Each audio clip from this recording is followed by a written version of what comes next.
Hello दोस्तों, स्वागत है आप सभी का आपके अपने यूट्यूब चैनल में। दोस्तों, आज हम पढ़ने वाले हैं राजस्थान ज्योग्राफी से। जो पहला टॉपिक है राजस्थान का सामान्य परिचय, उससे हम टॉप 50 क्वेश्चन पढ़ने वाले हैं। ये पहला पार्ट है जिसमें हम 25 क्वेश्चन कवर करेंगे। जो ये 50 क्वेश्चन होंगे वो फुल कंसेप्ट के साथ में हम कवर करेंगे, जिससे आपके मन में कोई भी डाउट नहीं रहेगा।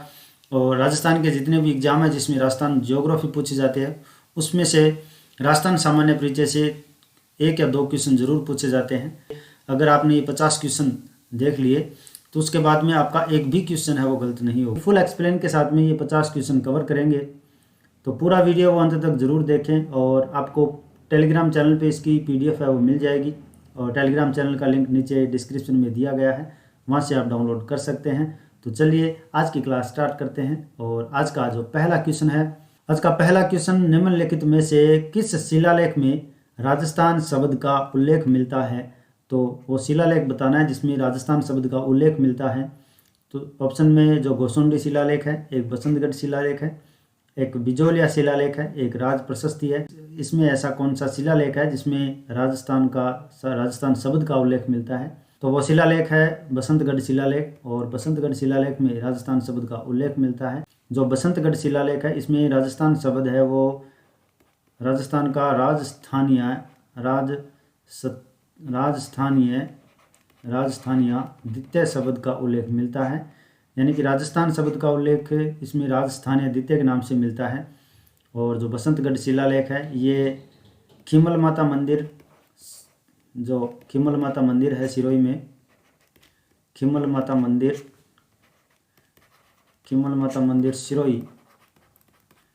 सिरोही में ये बसंतगढ़ शिलालेख है। और 625 ईस्वी,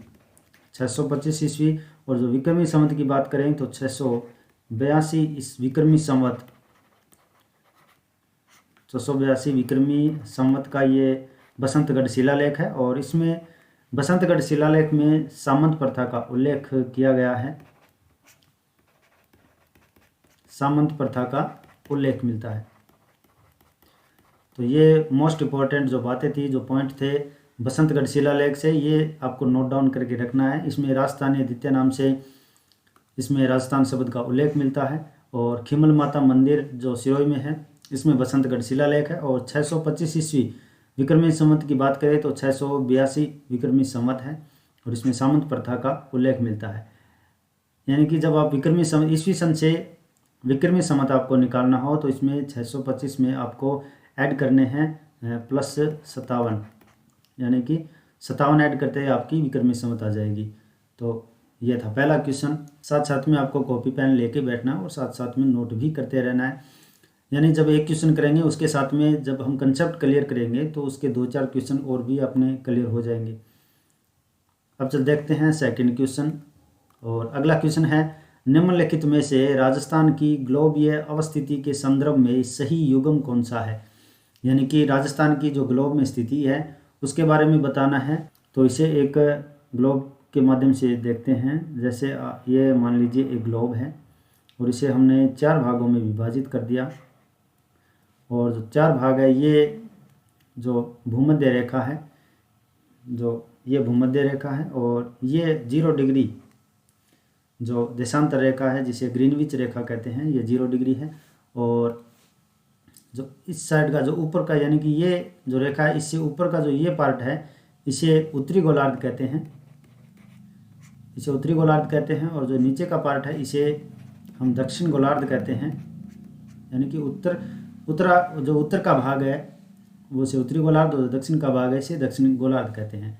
और जो इस साइड का पार्ट है ये, यानी कि इस रेखा से जो इस साइड का पार्ट है इसे हम पूर्वी गोलार्ध कहते हैं, इसे हम पूर्वी गोलार्ध कहते हैं।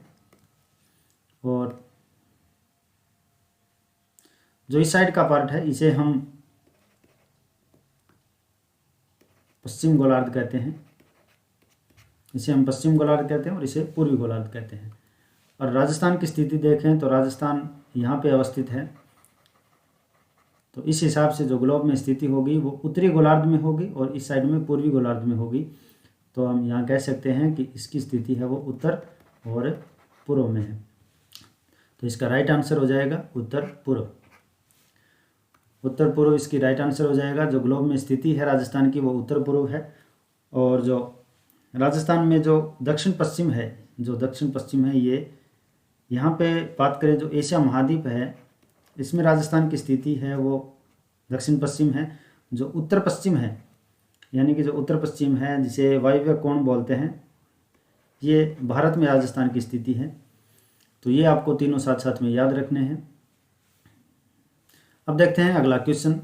और अगला क्वेश्चन है राजस्थान में संभागीय व्यवस्था का प्रारंभ कब हुआ था। तो राजस्थान में संभागीय व्यवस्था उसका प्रारंभ कब हुआ था ये आपको बताना है। राजस्थान में संभागीय व्यवस्था का प्रारंभ है वो 1956 में हुआ था। और 1956 में हुआ था, इसे मतलब और डिटेल से थोड़ा समझ लेते हैं, क्योंकि आपको सभी को पता है कि राजस्थान में जो संभागीय व्यवस्था है वो जो राजस्थान का एकीकरण हुआ था 7 चरणों में, तो 30 मार्च 1949 को, जिसे चतुर्थ चरण बोलते हैं, जिसका नाम था वृहत राजस्थान, यानी कि चतुर्थ चरण का नाम था वृहत राजस्थान। और जो वृहत राजस्थान था जो 30 मार्च 1949 को, इसमें संभागीय व्यवस्था प्रारंभ की गई थी। और जो इसी यानी कि इसे 30 मार्च को ही हम राजस्थान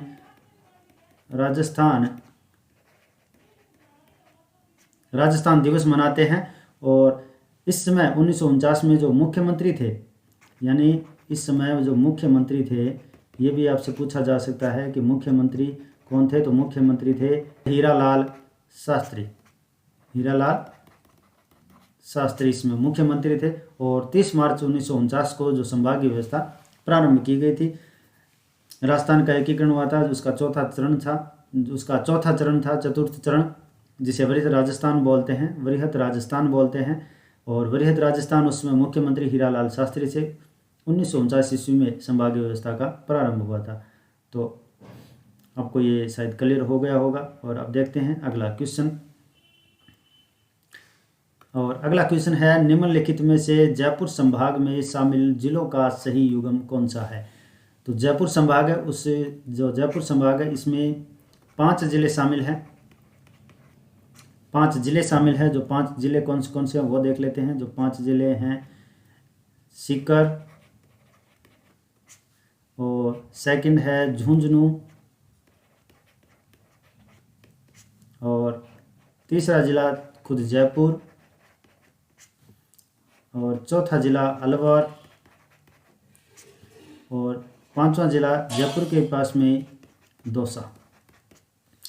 यानी कि 5 जिले हैं जो जयपुर संभाग में आते हैं। यहाँ पे सीकर, ये झुंझुनू, जयपुर, दौसा और अलवर, यानी कि ये भाग है जयपुर संभाग का है। इसमें 5 जिले आते हैं।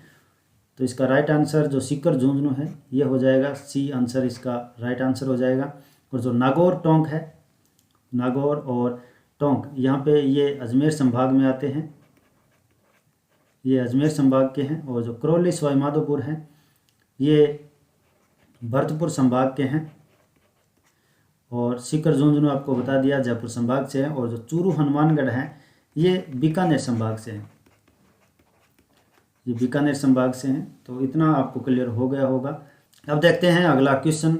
और अगला क्वेश्चन है निम्नलिखित में से सुमेलित युग्म नहीं है। यानी कि आपको जो जिले जो बने थे, 27वां जिला, जो 28वां, 29वां, 31वां और जो लास्ट में 33वां जिला, ये बताना है। इसमें सुमेलित युग्म नहीं है वो बताने हैं। 1 नवंबर 1956 को जब राजस्थान का एकीकरण हुआ था, एकीकरण के समय राजस्थान में लगभग 26 जिले और 5 संभाग थे। ये 27वां जिला बना था धौलपुर, और ये बना था 15 अप्रैल 1982 को धौलपुर बना था। और ये अलग हुआ था ये भरतपुर से, यानी कि भरतपुर से अलग होके 15 अप्रैल 1982 को 27वां जिला धौलपुर बना था। 31वां जिला हनुमानगढ़ 12 जुलाई 1994 को श्री गंगानगर से अलग हुआ था। ये गंगानगर से अलग हुआ था। हनुमानगढ़ 12 जुलाई 1994 को अस्तित्व में आया था। और जो 33वां जिला है ये प्रतापगढ़, ये बना था 26 जनवरी 2008 को। 26 जनवरी 2008 को बना था। और ये जो बांसवाड़ा की जो पीपलखूंट तहसील है उसे तोड़ के बनाया गया था। और चित्तौड़गढ़, उदयपुर, जो इनकी 5 तहसीलें हैं, इनको तोड़ के प्रतापगढ़ जिला बना था। और जो 29वां जिला है ये इसकी जगह 12 की जगह दौसा है, यानी कि दौसा बना था 29वां जिला। और ये बना था 29वां जिला दौसा बना था। ये बना था 10 अप्रैल और 1991 को। और दौसा बना था जयपुर से अलग होकर। तो जो 5वां क्वेश्चन है, निम्नलिखित में से सुमेलित युग्म, जो सुमेलित युग्म है वो बी इसका आंसर हो जाएगा, क्योंकि 29वां जिला है वो दौसा है, 12 नहीं है। उम्मीद है आपको समझ में आ गया होगा इतना। अब देखते हैं अगला क्वेश्चन। और अगला क्वेश्चन है, निम्नलिखित में से एकीकरण किस समय राजस्थान के जिलों में शामिल नहीं था। इसमें यह पूछा गया है कि एकीकरण किस समय राजस्थान के जो जिले थे, 26 जिले थे, और 26 जिले मतलब उसके बाद में जो 33 जिले बने हैं, 33 हुए हैं, उनमें कौन सा जिला शामिल नहीं था। तो ये इसका आंसर हो जाएगा बी 12, क्योंकि ये 28वां जिला था 12। और जो ये बना था 10 अप्रैल 1991 को। 29वां जिला दौसा बना था, वो भी 10 अप्रैल 1991 को बना था। और जो 12 हैं वो कोटा से अलग हुआ था। ठीक है, ये आपको याद रखना है। तो इसका आंसर हो जाएगा बी 12। और अब देखते हैं अगला क्वेश्चन।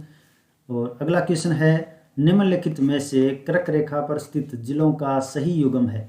तो आप सभी को पता है कि जो कर्क रेखा है वो राजस्थान के दक्षिण भाग से गुजरती है। दक्षिण भाग से गुजरती है कर्क रेखा, और 2 जिलों से गुजरती है। दक्षिण भाग में स्थित है, एक तो बांसवाड़ा और एक है डूंगरपुर। जो इसका राइट आंसर हो जाएगा डूंगरपुर और बांसवाड़ा, यानी कि कर्क रेखा एकमात्र कर्क रेखा है जो 2 जिलों से गुजरती है, डूंगरपुर और बांसवाड़ा से। अब देखते हैं अगला क्वेश्चन। और अगला क्वेश्चन है, निम्नलिखित में से केवल एक ही देशांतर गुजरने वाले जिला युग्म की पहचान करो। यानी कि ऐसे जिले बताने हैं जिनमें केवल एक देशांतर गुजरता है। तो यहाँ पे जो जैसलमेर है, जैसलमेर से केवल एक देशांतर गुजरता है, और ये देशांतर है 70 डिग्री पूर्वी देशांतर, 70 डिग्री पूर्वी देशांतर है। और यहाँ पे ये जो धौलपुर है, यहाँ से ये गुजरता है 78 डिग्री पूर्वी देशांतर। तो जो एकमात्र जो जिले हैं वो हैं जैसलमेर और धौलपुर, यानी कि जैसलमेर और धौलपुर से केवल एक एक देशांतर ही गुजरते हैं। बाकी सबसे 2 या 3 इस प्रकार से देशांतर गुजरते हैं। तो 70 डिग्री पूर्वी देशांतर है वो गुजरता है जैसलमेर से, और 78 डिग्री जो पूर्वी देशांतर है वो गुजरता है धौलपुर से। अगला क्वेश्चन, निम्नलिखित में से एकीकरण के दौरान विलय पत्र पर हस्ताक्षर करने वाली प्रथम और अंतिम रियासत के सही युग्म बताइए। यानी कि जब एकीकरण हुआ था उस विलय पत्र पर सर्वप्रथम जिसने हस्ताक्षर किए थे उस रियासत का नाम बताना है, और जो सबसे अंतिम जो रियासत है उसका नाम बताना है। तो सबसे पहले हस्ताक्षर किए थे बीकानेर शार्दुल सिंह ने, और धौलपुर के महाराजा उदयभान सिंह ने सबसे अंत में इसमें हस्ताक्षर किए थे। तो ये आपको याद रखने हैं दोनों। अब देखते हैं अगला क्वेश्चन। और अगला क्वेश्चन है, निम्नलिखित में से सीमावर्ती जिला युग्म नहीं है। इसमें सीमावर्ती जिला युग्म आपको बताना है। यदि आपको पूरा मैप आपको पता है तो इस क्वेश्चन का आंसर है वो आप आसानी से कर पाएंगे। सबसे पहले देखते हैं उदयपुर। उदयपुर आपको पता है कि जो सीमावर्ती आता है यहाँ पे उदयपुर, ये यहाँ पे उदयपुर सीमावर्ती है। और राजसमंद है, यहाँ पे राजसमंद है। और चित्तौड़गढ़, ये चित्तौड़गढ़ है। और प्रतापगढ़ आपको बता दिया कि यहाँ पे प्रतापगढ़ है, चित्तौड़गढ़ और प्रतापगढ़। अब जोधपुर देखते हैं, तो जोधपुर बीच में है, यहाँ पे नागौर भी बीचों बीच है। तो ये सीमावर्ती नहीं है, नागौर सीमावर्ती नहीं है। जिसमें नागौर है, यानी सभी आपको देखने की ज़रूरत नहीं है, देख लीजिए नागौर है वो बीच में है, अजमेर संभाग का भाग है। और इसमें कोटा, बूंदी, बारां, झालावाड़, ये चारों। जयपुर भी सीमावर्ती में आता है, लेकिन इसका जो राइट आंसर है वो सी हो जाएगा, जोधपुर, पाली, नागौर और टोंक, क्योंकि नागौर है वो बीच में है। ठीक है, नागौर भी बीच में है और पाली भी, जो यहाँ पे जोधपुर है, जोधपुर से निचली साइड में यहाँ पे पाली है। तो ये इसका राइट आंसर हो जाएगा जोधपुर, क्योंकि ये चारों जो जिले हैं सीमावर्ती नहीं है। अगला क्वेश्चन है, निम्न में से सही युग्म की पहचान करो। आपको सही युग्म बताना है, यानी कि कौन सा गांव है वो उत्तरीतम, दक्षिणतम, जो पूर्व में या पश्चिम में, कौन से अक्षांश पे और कौन से देशांतर पे स्थित है, ये आपको पता होना चाहिए। तो सबसे पहले देखते हैं जो अक्षांशीय विस्तार है, यानी कि जो अक्षांशीय विस्तार है वो देखते हैं। और अक्षांशीय विस्तार में आप सभी को पता है कि 23 डिग्री 3 मिनट उत्तरी अक्षांश से और 30 डिग्री 12 मिनट उत्तरी अक्षांश पर राजस्थान स्थित है।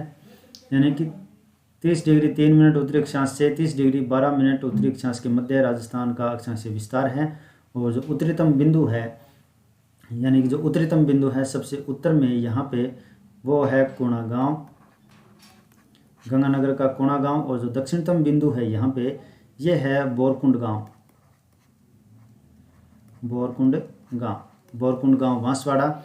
और जो यहाँ पे कोणा गांव है ये 30 डिग्री और 12 मिनट उत्तरी अक्षांश पर स्थित है। और जो बोरकुंड गांव है ये है 23 डिग्री 3 मिनट उत्तरी अक्षांश पे। तो इन दोनों में देखते हैं, जो कोणा गांव है वो 30 डिग्री 12 मिनट उत्तरी अक्षांश पर स्थित है, ये सही युग्म है। और जो बोरकुंड गांव है वो है 23 डिग्री 30 मिनट यहाँ पे दे रखा है, लेकिन ये इसका गलत हो जाएगा, क्योंकि 30 मिनट नहीं, यहाँ पे 03 मिनट है। और जो देशांतरीय विस्तार है वो और साथ साथ में देख लेते हैं। जो देशांतरीय विस्तार है कटरा है देशांतरीय विस्तार में, जिसमें 69 डिग्री, यानी कि इसमें थोड़ा छोटा और कर लेते हैं, जिसमें सेकंड है देशांतरीय विस्तार। जो देशांतरीय विस्तार की बात करें तो देशांतरीय विस्तार में 69 डिग्री और 69 डिग्री 30 मिनट पूर्वी देशांतर से 78 डिग्री और 17 मिनट पूर्वी देशांतर के मध्य राजस्थान स्थित है। और यहाँ पे जो पूर्व में जो बिंदु है, जो पूर्व में गांव है वो है, सबसे जो पश्चिम पूर्व में गांव है वो है सिलाना धौलपुर। यहाँ पे सिलाना धौलपुर है, यहाँ पे सिलाना धौलपुर है। और सिलाना धौलपुर 78 डिग्री 17 मिनट पूर्वी देशांतर पर स्थित है। और यहाँ पे जैसलमेर में है कटरा गांव, जैसलमेर का कटरा गांव। तो यहाँ पे जैसलमेर का कटरा गांव जो 69 डिग्री 30 मिनट पूर्वी देशांतर पर स्थित है। तो ये भी गलत है और ये भी गलत है, क्योंकि इसमें 78 डिग्री 71 मिनट दे रखा है, यहाँ पे होगा 17 मिनट। तो इसका जो आंसर है वो हो जाएगा ए, कोणा गांव 30 डिग्री 12 मिनट उत्तरी अक्षांश। तो अगला क्वेश्चन देखते हैं, और अगला क्वेश्चन है, निम्न में से हरियाणा के साथ सीमा बनाने वाले जिलों का सही युग्म बताना है। यानी कि हरियाणा के साथ में कौन कौन से जिले हैं वो हरियाणा के साथ में सीमा बनाते हैं, वो देखने हैं। यानी कि 7 ऐसे ज़िले हैं जो हरियाणा के साथ सीमा बनाते हैं, जिसमें 7 की बात करें तो सबसे पहले यहाँ पे है हनुमानगढ़, और उसके बाद में है हनुमानगढ़, चूरू, सीकर, झुंझुनू, और साथ साथ में जयपुर। यानी कि यहाँ पे थोड़ी जो सीमा है वो जयपुर की भी लगती है हरियाणा के साथ में। यहाँ पे है अलवर, और ये भरतपुर। तो ये 7 ज़िले हैं, यहाँ पे मैं नाम भी लिख देता हूँ 7 ज़िलों के। पहला है यहाँ पे सबसे ऊपर हनुमानगढ़, और 2 नंबर पे हनुमानगढ़ के बाद में चूरू, और 3 नंबर पे है चूरू के बाद में सीकर, और 4 नंबर पे है झुंझुनू, झुंझुनू, और 5 नंबर पे झुंझुनू के बाद में जयपुर, 6 नंबर पे अलवर और 7 नंबर पे भरतपुर। सबसे जो न्यूनतम सीमा है हरियाणा के साथ में वो जयपुर की लगती है न्यूनतम सीमा, और सबसे अधिकतम सीमा है वो लगती है हनुमानगढ़ की। ये अधिकतम सीमा लगती है हनुमानगढ़ की और सबसे न्यूनतम लगती है जयपुर की। यानी 7 ऐसे ज़िले हैं जो हरियाणा के साथ में सीमा बनाते हैं। तो यहाँ पे देखिए अलवर श्री गंगानगर है, ये नहीं होगा क्योंकि गंगानगर हरियाणा के साथ में सीमा नहीं बनाता है, ये पंजाब के साथ में सीमा बनाता है। यहाँ पे जयपुर दौसा, ये दौसा नहीं होगा। और भरतपुर, जयपुर, चूरू, हनुमानगढ़ दे रखा है। और यहाँ पे देख लेते हैं धौलपुर, ये धौलपुर भी नहीं होगा। तो राइट आंसर अपना ये हो जाएगा सी, जयपुर, भरतपुर, जयपुर, चूरू और हनुमानगढ़, ये हरियाणा के साथ में सीमा बनाते हैं। हरियाणा के भी 7 ज़िले हैं जो राजस्थान के साथ में सीमा बनाते हैं। उसमें सिरसा, फतेहाबाद, हिसार, भिवानी, महेंद्रगढ़, रेवाड़ी और मेवात है। तो उम्मीद है ये क्वेश्चन आपको क्लियर हो गया होगा। अब देखते हैं अगला क्वेश्चन। और अगला क्वेश्चन है, निम्न में से केवल गुजरात के साथ अंतर्राज्यीय सीमा बनाने वाले जिलों का सही युग्म कौन सा है। यानी कि अंतर्राज्यीय सीमा बनाने वाले जो ज़िले हैं गुजरात के साथ में वो आपको बताने हैं। गुजरात के साथ में राजस्थान के वो 6 ज़िले ऐसे हैं जो सीमा बनाते हैं गुजरात के साथ में। और सबसे पहले यहाँ पे देखिए बांसवाड़ा है, यानी कि एक तो बांसवाड़ा, और जो 2 नंबर पे है यहाँ पे डूंगरपुर, बांसवाड़ा 2 हो गए। और 3 नंबर पे यहाँ पे है डूंगरपुर, बांसवाड़ा, उदयपुर, और उदयपुर के साथ में ये लगने वाला यहाँ पे सिरोही की सीमा भी गुजरात से लगती है। और सिरोही से जो जस्ट पास में है जालौर, यानी यहाँ पे है जालौर की सीमा भी गुजरात से लगती है। और ये अपना जो बाड़मेर है लास्ट में, बाड़मेर की सीमा भी गुजरात के साथ में लगती है। तो ये 6 ऐसे ज़िले हैं जिनकी सीमा गुजरात से लगती है। बांसवाड़ा, डूंगरपुर, सिरोही, उदयपुर, जालौर और बाड़मेर, ये 6 ज़िले ऐसे हैं जिनकी सीमा गुजरात के साथ में लगती है। और गुजरात के भी 6 ज़िले हैं जो राजस्थान के साथ सीमा बनाते हैं। और गुजरात के जो ज़िले हैं जिसमें कच्छ, बनासकांठा, साबरकांठा, अरावली, महिसागर, दाहोद, ये 6 ज़िले हैं जो गुजरात के जो राजस्थान के साथ सीमा बनाते हैं। तो उम्मीद है ये आपको क्लियर हो गए होंगे, जिसमें हमने हरियाणा के देखे हैं और गुजरात के देखे हैं। अब देखते हैं अगला क्वेश्चन है, निम्न में से केवल मध्य प्रदेश के साथ सीमा बनाने वाले ज़िले कितने हैं। यानी इसमें क्वेश्चन ये पूछा गया है कि केवल मध्य प्रदेश के साथ में। और वैसे आपको बता दें कि मध्य प्रदेश के साथ है वो 10 ज़िलों की सीमा लगती है। ये यहाँ से आप देखिए धौलपुर से और बांसवाड़ा तक है वो सीमा, ये सीमा मध्य प्रदेश के साथ लगती है, जिसमें धौलपुर की यूपी के साथ भी लगती है और बांसवाड़ा है यहाँ पे, और इस बांसवाड़ा की गुजरात के साथ भी सीमा लगती है।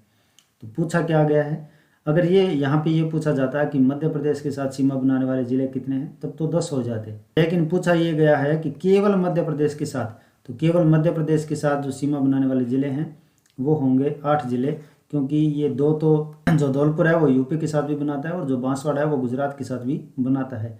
तो जो बच गए यानी 8 ज़िले हैं वो इसके मध्य प्रदेश के साथ सीमा बनाते हैं, केवल मध्य प्रदेश के साथ में। और वैसे 10 ज़िले हैं जो मध्य प्रदेश के साथ सीमा बनाते हैं। सबसे पहले जो ज़िला है वो है धौलपुर, यानी कि ये धौलपुर है। उसके बाद में जो करौली, सवाई माधोपुर और करौली, यानी कि सवाई माधोपुर,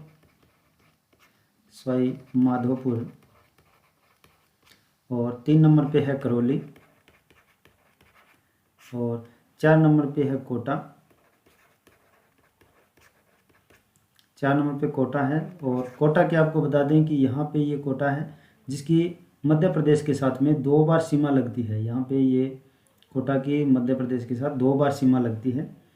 कोटा के बाद में 12, और 12 के बाद में झालावाड़, जो मध्य प्रदेश है झालावाड़, ये झालावाड़ है सबसे ज़्यादा सीमा मध्य प्रदेश के साथ में झालावाड़ की लगती है, लगभग 520 किलोमीटर। और 7 नंबर पे है चित्तौड़गढ़।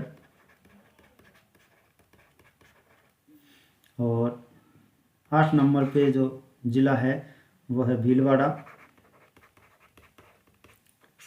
और भीलवाड़ा की सबसे कम सीमा लगती है, यहाँ पे ये भीलवाड़ा की सीमा है।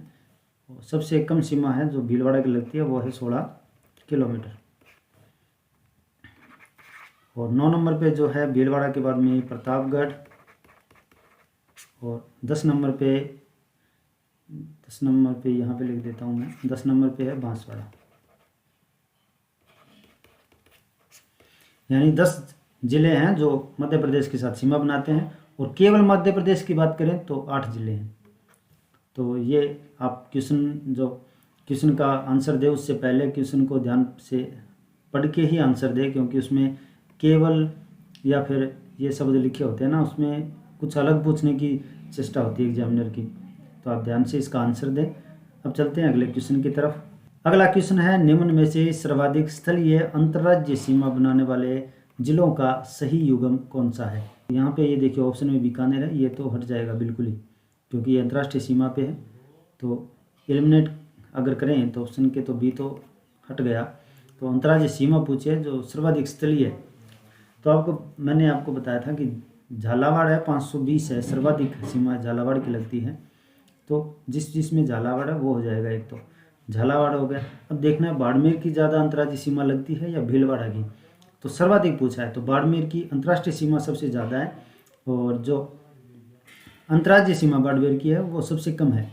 तो भीलवाड़ा है वो सर्वाधिक में आता है या कम में, वो देखते हैं। सर्वाधिक सीमा है वो झालावाड़ की लगती है, और जो न्यूनतम सीमा है वो भीलवाड़ा की लगती है। न्यूनतम सीमा यहाँ पे होना चाहिए सर्वाधिक और न्यूनतम सीमा स्थलीय अंतर्राज्यीय सीमा बनाने वाले 2 जिले, जिसमें भीलवाड़ा न्यूनतम और झालावाड़ सर्वाधिक है 520, और ये 16 किलोमीटर की सीमा बनाता है भीलवाड़ा। ठीक है। और अब देखते हैं अगला क्वेश्चन। अगला क्वेश्चन है, निम्न में से किस जिले की सीमा पाली से स्पर्श नहीं करती। तो अगर आपको पता हो तो पाली, यहाँ पे पाली है, और पाली के आसपास जितने लगभग सबसे ज़्यादा सीमा है वो पाली के साथ में बनाते हैं। पाली ऐसा ज़िला है जो मतलब सबसे ज़्यादा सर्वाधिक सीमा जिलों की सीमा है वो पाली के साथ में लगती है। पाली के साथ है वो 8 जिलों की सीमा लगती है, 8 जिलों की पाली के साथ सीमा लगती है, जिसमें नागौर भी है, उदयपुर भी है और अजमेर भी है, लेकिन भीलवाड़ा नहीं है। तो इसका जो आंसर है वो भीलवाड़ा होगा, क्योंकि भीलवाड़ा यहाँ पे है, और यहाँ पे अजमेर और ये नागौर, अजमेर नागौर और उदयपुर यहाँ पे है, और भीलवाड़ा इधर रह गया। तो इसका आंसर हो जाएगा भीलवाड़ा। और अब अगला क्वेश्चन देखते हैं। अगला क्वेश्चन, राजस्थान शब्द को संवैधानिक मान्यता कब मिली। हम सबसे पहला क्वेश्चन ये था कि जो राजस्थान शब्द का उल्लेख है वो किस शिलालेख में मिलता है। तो बसंतगढ़ शिलालेख में मिलता है। और राजस्थान शब्द को जो संवैधानिक मान्यता कब मिली थी, तो इसमें ऑप्शन में आप ये देखिए 30 मार्च 1949 है। इसमें संभागीय व्यवस्था को जो शुरू किया गया था वो था, चौथा चरण इसमें था 30 मार्च 1949। इसमें राजस्थान दिवस भी मनाते हैं 30 मार्च को। तो ये 25 मार्च 1948 है, ये द्वितीय चरण था। और 1 नवंबर 1956 ये सप्तम चरण था, 7वां चरण चल रहा था। और 26 जनवरी 1950 इसको षष्ठम चरण बोलते हैं। षष्ठम चरण यानी छठा चरण चल रहा था, जिसका नाम था राजस्थान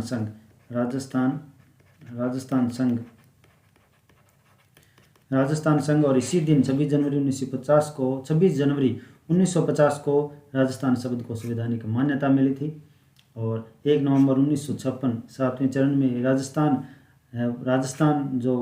राजस्थान राज्य है वो अस्तित्व में आया था। अब देखते हैं अगला क्वेश्चन। और अगला क्वेश्चन है, निम्न में से अंतर्राष्ट्रीय सीमा बनाने वाले जिलों का आरोही क्रम बताना है। इसमें क्या है कि एक तो आरोही क्रम और एक अवरोही क्रम, आरोही और अवरोही 2 क्रम पूछे जाते हैं। आप ध्यान से देखना, हम इसमें दोनों कवर करेंगे, आरोही क्रम और अवरोही क्रम। सबसे पहले आप देखिए यहाँ पे गंगानगर है, और गंगानगर के साथ में जो सीमा लगती है वो 210 किलोमीटर है। 210 किलोमीटर है, वो गंगानगर के साथ सीमा लगती है। और यहाँ पे बीकानेर है, और जो बीकानेर की जो अंतर्राष्ट्रीय सीमा है वो है 168 किलोमीटर। और यहाँ पे ये जैसलमेर है, और जैसलमेर के साथ में सीमा लगती है 464 किलोमीटर। और यहाँ पे है बाड़मेर, और बाड़मेर के साथ सीमा लगती है लगभग 228 किलोमीटर। तो ये 228 किलोमीटर बाड़मेर के साथ में, और जैसलमेर के साथ में 464 किलोमीटर, बीकानेर के साथ में 168, गंगानगर के साथ में 210 किलोमीटर। अब आपको ये किलोमीटर याद है तो आरोही और अवरोही क्रम है वो आसानी से आप कर सकते हैं। जैसे आरोही क्रम का मतलब हो गया कि बढ़ते हुआ क्रम, बढ़ता हुआ क्रम सबसे जो कम है, जैसे 168 है बीकानेर, तो सबसे जो कम है बीकानेर वो देख लीजिए, ये बीकानेर। और जो उसके बाद में बीकानेर के बाद में जो सीमा है गंगानगर 210 किलोमीटर गंगानगर, और उसके बाद में बाड़मेर 228 किलोमीटर, और जैसलमेर 464 किलोमीटर। तो ये आरोही क्रम हो गया। और अवरोही का मतलब, अव का मतलब होता है घटना, और अवरोही क्रम का मतलब होता है घटना। यानी कि इसमें अवरोही क्रम आपसे पूछा जाए तो इसमें होगा जैसलमेर सबसे ऊपर होगा, यानी कि इसका उल्टा क्रम करना है, जैसलमेर, फिर बाड़मेर, गंगानगर और बीकानेर। ये दोनों क्वेश्चन है वो एक क्वेश्चन से 2 क्वेश्चन बन गए, आरोही और अवरोही। तो ये आपको क्लियर होंगे। सिर्फ आपको ये किलोमीटर याद रखने हैं, और अब किलोमीटर अगर आपको याद है तो आरोही और अवरोही क्रम है वो आपको रखने की ज़रूरत नहीं पड़ेगी। अगला क्वेश्चन है, राजस्थान का उत्तर से दक्षिण एवं पूर्व से पश्चिम का विस्तार क्रमशः है।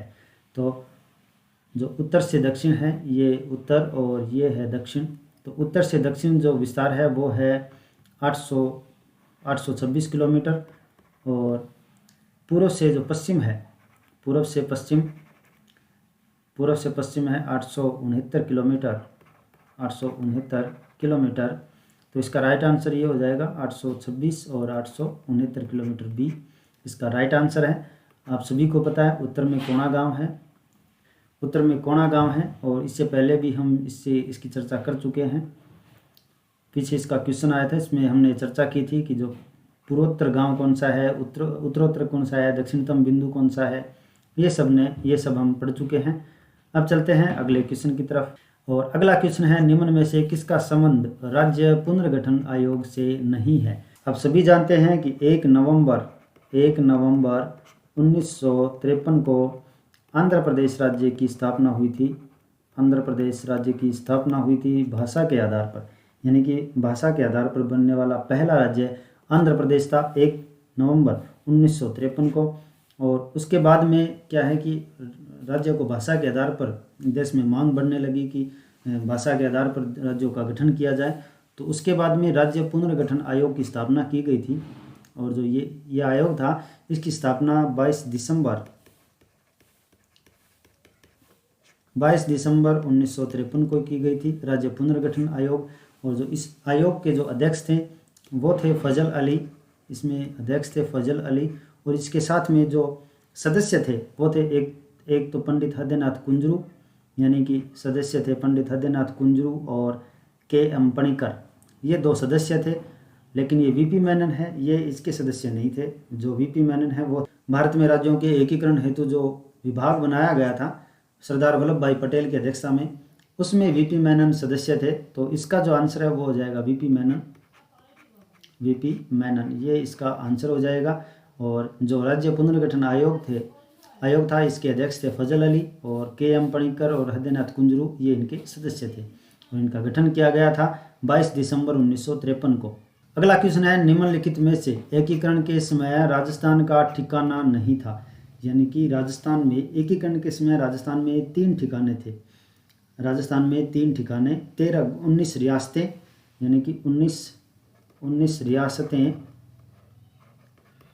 रियासतें और 3 ठिकाने और एक था केंद्र शासित प्रदेश। तो जो 3 ठिकाने थे उसमें एक तो था नीमराना, जो नीमराना है, यानी कि नीमराना ये था अलवर में, नीमराना अलवर में। और एक था कुशलगढ़ जो बांसवाड़ा, कुशलगढ़ है बांसवाड़ा में। और एक था लावा यानी कि टोंक, 3 ठिकाने थे, एक तो नीमराना, एक कुशलगढ़ बांसवाड़ा, लावा टोंक, ये 3 ठिकाने थे। जो अजमेर मेरवाड़ा है ये ठिकानों में नहीं, ये केंद्र शासित प्रदेश है। अजमेर मेरवाड़ा राजस्थान का एकमात्र केंद्र शासित प्रदेश, एकीकरण के समय अजमेर मेरवाड़ा था। अब चलते हैं अगले क्वेश्चन की तरफ, और अगला क्वेश्चन है राजस्थान का क्षेत्रफल भारत के कुल क्षेत्रफल का कितना प्रतिशत है। राजस्थान का जो कुल क्षेत्रफल है वो है 3,42,239 वर्ग किलोमीटर, यानी कि 3,42,239 वर्ग किलोमीटर ये राजस्थान का कुल क्षेत्रफल है। और वर्ग मील में बात करें तो 1,32,140 वर्ग मील है। वर्ग मील, अगर वर्ग मील में आपसे पूछे तो 1,32,140 वर्ग मील राजस्थान का क्षेत्रफल है। और भारत के कुल क्षेत्रफल की बात करें राजस्थान का, वो कुल क्षेत्रफल है भारत के क्षेत्रफल का 10.41%। और क्षेत्रफल की दृष्टि में राजस्थान है भारत में प्रथम स्थान पे। राजस्थान की आकृति पूछे तो राजस्थान की आकृति है वो विषम चतुष्कोणीय